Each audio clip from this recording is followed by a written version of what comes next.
আসসালামু আলাইকুম। Hello everyone, কেমন আছেন সকলে? আশা করছি সকলে ভীষণ ভালো আছেন। আজকে জিলাপি পিঠার ফুল ভিডিও নিয়ে চলে আসলাম। এই পিঠাটা অনেকেই বানাতে পারে না, কারণ পিঠাটা ভালো মতো সিদ্ধ হয় না। আজকে আমি A to Z tips share করব আপনাদের সঙ্গে, ভিডিওটা ভালো মতো দেখবেন।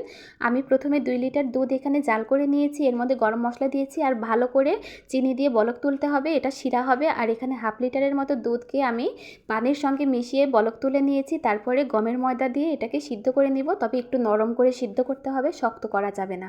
আর একটা পাত্রে সামান্য তেল নিয়ে নিলাম।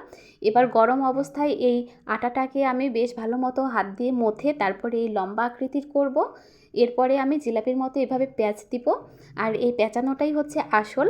ভালো করে না প্যাঁচালে কিন্তু অনেক সময় ভাজার সময় খুলে যেতে পারে, এই জন্য ভালো করে সিল করে নিতে হবে। আর এই কড়াইতে আমি লোহার কড়াইতে পিঠাটা ভাজতে হবে অবশ্যই।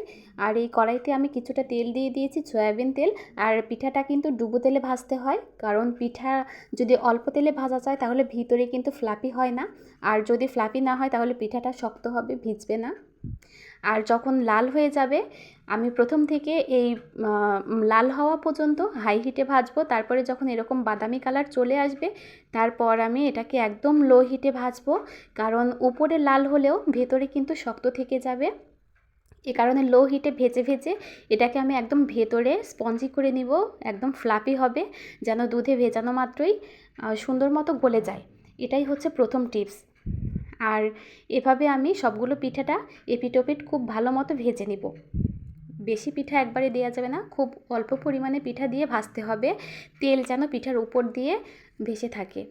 এই যে পিঠাটা প্রথমবারেরটা ভেজে উঠিয়ে নিয়েছি, দেখেন ভাজার পরেই কিন্তু অনেকটা ফুলে গেছে। এটাকে যখন আমি রসে ভেজাবো, রসে বলতে দুধের শিরাতে ভেজাবো, তখন কিন্তু পিঠাটা আরও ডাবল হয়ে যাবে। আর খেতে কিন্তু খুবই ভালো লাগে, অনেক সফট আর সুস্বাদু এই পিঠাটা। এই যে দেখতেই পাচ্ছেন ভাজার পরে কিন্তু কত সুন্দর হয়েছে। আর এটা হাতে নিলেই বোঝা যায়, ভাজার আগে মানে পিঠা যখন বানানো হয় তখন কিন্তু একটু ভারী থাকে, আর ভাজার পরে পিঠাটা যদি হালকা হয়ে যায় তখন বুঝবেন এটা পারফেক্টভাবে ভাজা হয়েছে, পিঠাটা হালকা হয়ে যাবে। এবার আমি এই দুধের শিরার মধ্যে পিঠাগুলোকে দিয়ে দিলাম। অবশ্যই দুধটা গরম থাকতে হবে, আর পিঠাটা সম্পূর্ণ ভাজা শেষ হলে সবগুলো পিঠা একসঙ্গে দিয়ে দিব। সেটা মোটামুটি হালকা গরম থাকতে পারে পিঠা, আর দুধটা কিন্তু অবশ্যই গরম থাকতে হবে, বেশি গরম।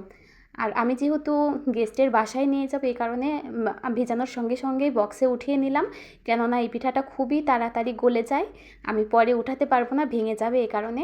আর সম্পূর্ণ পিঠা আমি গেস্টের বাসায় নিয়ে গিয়েছিলাম, এ কারণে বাসায় তেমনভাবে খাওয়া হয়নি, অল্প ছিল। তাই পরের দিন আবার পিঠা বানিয়েছি, আবার ভিডিও করেছি। এই ভিডিওটা পরের দিনের, আমি প্রথম দিনের ভিডিওটা নিতে পারিনি। এই যে দেখেন ওঠানো মাত্রই কিন্তু খুলে যাচ্ছে, এটা হাত দিয়ে উঠাতে হয়, তাহলে কিন্তু সুন্দরভাবে গোটা পিঠা উঠানো যায়। এবার আমি কেটে দেখাবো। এই পিঠাটা কিন্তু অনেক সুন্দরভাবে গলেছে আর খুবই নরম ছিল, আর খেতে খুবই সুস্বাদু। আটা সিদ্ধ নরম হতে হবে, প্রথমে হাই তারপরে লো হিটে ভাজতে হবে, পিঠাটা যেন হালকা হয়ে যায়। একদম গরম দুধের শিরায় সম্পূর্ণ পিঠা একবারে ঢেলে দিতে হবে, তাহলে